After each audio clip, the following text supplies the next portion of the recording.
Assalamualaikum warahmatullahi wabarakatuh. Pada kesempatan kali ini saya akan membahas biografi lengkap Kiai Haji Abdul Wahab Hasbullah 31 Maret 1888 sampai 29 Desember 1971. Adalah seorang ulama pendiri Nahdlatul Ulama. Kiai Haji Abdul Wahab Hasbullah adalah seorang ulama yang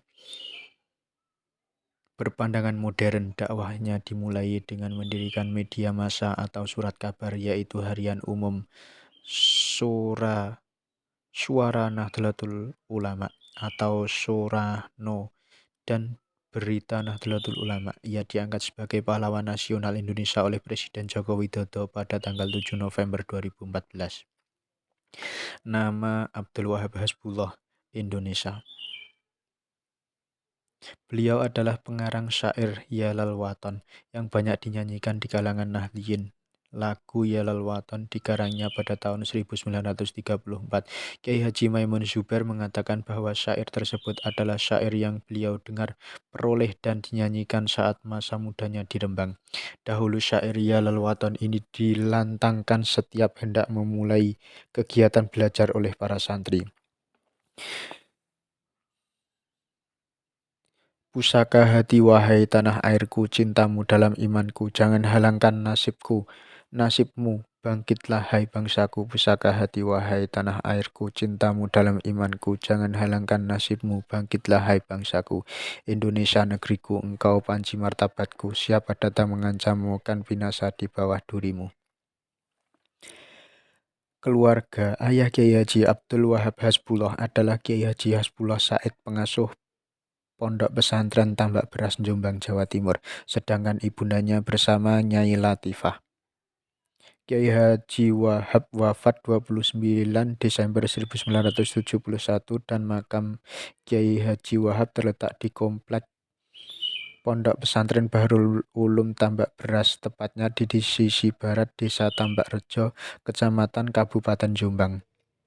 Kiai Haji Abdul Wahab Hasbullah merupakan pahlawan nasional dan ulama inspirator, salah satu pendiri dan penggerak organisasi masyarakat Nahdlatul Ulama. Ia juga merupakan santri kinasih dari Kiai Haji Muhammad Hasyim Asy'ari. Kiai Wahab tercatat pernah menjadi lurah pesantren Tebu Ireng. Makam Kiai Haji Wahab terus mengalami renovasi demi kenyamanan pengunjung. Pemerintah Kabupaten Jombang juga punya perhatian khusus ke sosok Kiai Wahab. Makam ini memiliki parkir dan tempat yang luas istirahat. Makam Kiai Haji Abdul Wahab Hasbullah buka selama 24 jam dan terbuka untuk umum. Di masa pandemi ini juga masih buka. Hari Jumat dan akhir pekan makam Kiai Wahab selalu dipadati peziarah. Pendidikan, ia juga seorang pelopor dalam membuka forum diskusi antar ulama, baik di lingkungan NU, Muhammadiyah, dan organisasi lainnya. Ia belajar di Pesantren Langitan Tuban, Pesantren Mojosari Nganjuk, Pesantren Tawang Sari Sepanjang, belajar pada Syekhona Raden Muhammad Khalil Bangkalan, Madura, dan Pesantren Tebu Ireng Jombang di bawah asuhan Hadratus Syekh Kiai Haji Muhammad Hasyim Asy'ari. Di samping itu, Kiai Wahab Hasbullah juga merantau ke Mekah untuk berguru kepada Syekh Mahfud At-Turmuzi dan Syekh Al-Yamani dengan hasil nilai istimewa. Kiai Haji Abdul Wahab Hasbullah merupakan bapak pendiri NU. Selain itu juga pernah menjadi Panglima Laskar Mujahidin Hizbullah ketika melawan penjajah Jepang. Ia juga tercatat sebagai anggota DPA bersama Ki Hajar Dewantara. Tahun 1914 mendirikan kursus bernama Taswirul Afkar. Tahun 1916 mendirikan organisasi pemuda Islam bernama Nahdlatul Waton.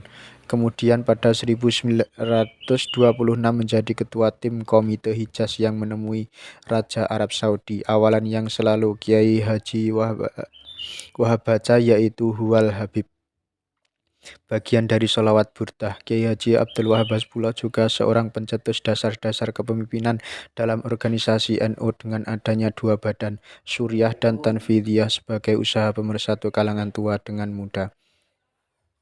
Kiai Haji Abdul Wahab Hasbullah adalah pelopor kebebasan berpikir di kalangan kalangan umat Islam Indonesia, khususnya di lingkungan Nahdliyin. Kiai Haji Abdul Wahab Hasbullah merupakan seorang ulama besar Indonesia. Ia merupakan seorang ulama yang menekankan pentingnya kebebasan dalam keberagaman, terutama kebebasan berpikir dan berpendapat. Untuk itu, Kiai Haji Abdul Wahab Hasbullah membentuk kelompok diskusi Taswirul Afkar atau pergulaan pemikiran di Surabaya pada 1914.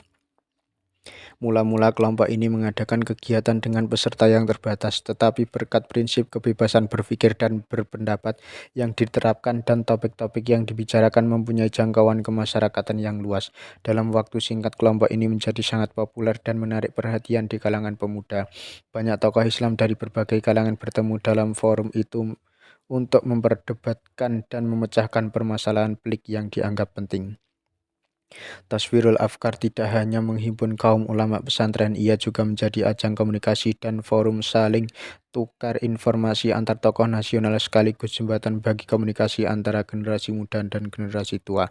Karena sifat rekrutmennya yang lebih mementingkan progresivitas berpikir dan bertindak, maka jelas pula kelompok diskusi ini juga menjadi forum pengkaderan bagi kaum muda yang gandrung pada pemikiran keilmuan dan dunia politik. Bersama dengan itu, dari rumahnya di Kertopaten Surabaya, Kiai Haji Abdul Wahab Hasbullah bersama Kiai Haji Mas Mansur menghimpun sejumlah ulama dalam organisasi Nahdlatul Wathon, Kebangkitan Tanah Air, yang mendapatkan kedudukan badan hukumnya pada 1916. Dari organisasi inilah Kiai Haji Abdul Wahab Hasbullah mendapat kepercayaan dan dukungan penuh dari ulama pesantren yang kurang lebih sealiran dengannya.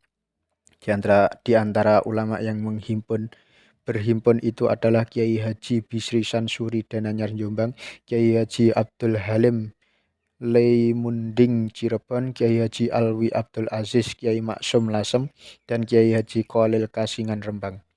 Kebebasan berpikir dan berpendapat yang dipelopori Kiai Haji Abdul Wahab Hasbullah dengan membentuk Taswirul Afkar merupakan warisan terpentingnya kepada kaum muslimin Indonesia.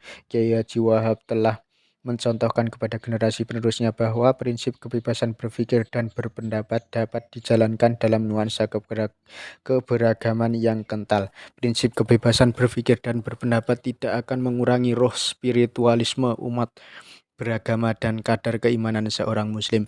Dengan prinsip kebebasan berpikir dan berpendapat, kaum muslim justru akan mampu memecahkan problem sosial kemasyarakatan dengan pisau analisis keislaman.